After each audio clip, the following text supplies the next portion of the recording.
Hi, everyone. It's week 34. And yes, I have a very strange voice today. I'm just getting over a chest congestion. And, anyways, I couldn't talk at all a few days ago. And lots going on. I don't know if you can see in the window, there's scaffolding out there. They're actually finally fixing my house after a tree fell on it almost 2.5 months ago. So, lots going on in my life right now.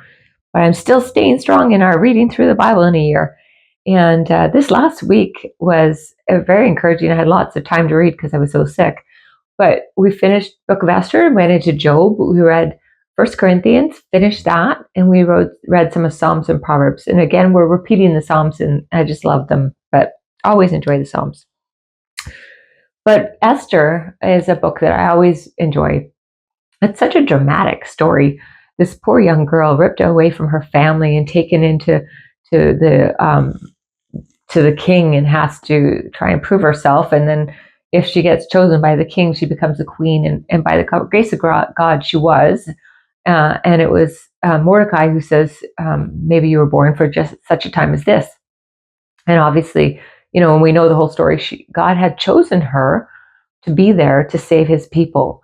And she had this huge role, this weight placed on her shoulder, because going in to save her people cost her, it could have cost her life. It was a risk that she had to take, but it would have cost her life if she didn't. And so she went in to stand up for the Jewish people. And it reminded me of in 1 Corinthians we read this week, chapter 16, verse 13. It says, "Be on guard, stand firm in the faith, be courageous, be strong, and do everything with love." And that describes Esther. She was courageous and strong, and strong in her faith, and did it out of love for her people. That was what motivated her to risk her life to go into the king and to stand up for the people, or her people.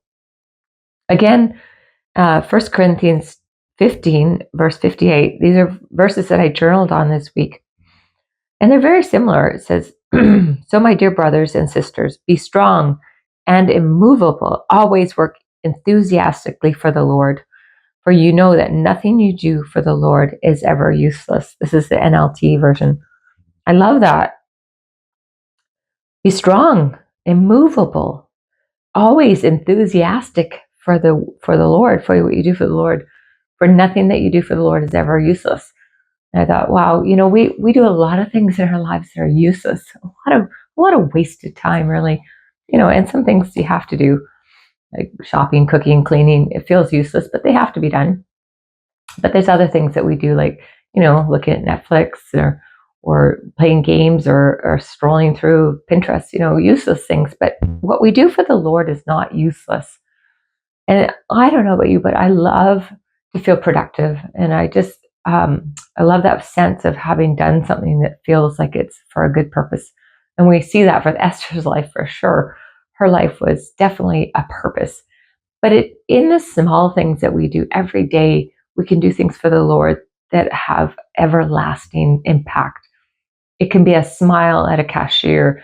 It can be being polite when you're driving, or whatever it is, being generous to your neighbors, praying for someone. Prayer is powerful and it's not useless at all. So I want to be more like Esther for such a time as this. God, use me. Let me be spending my life doing things that are eternal and everlasting and useful. So God bless you. Sorry. And hopefully next week I'll have my voice back. Bye bye.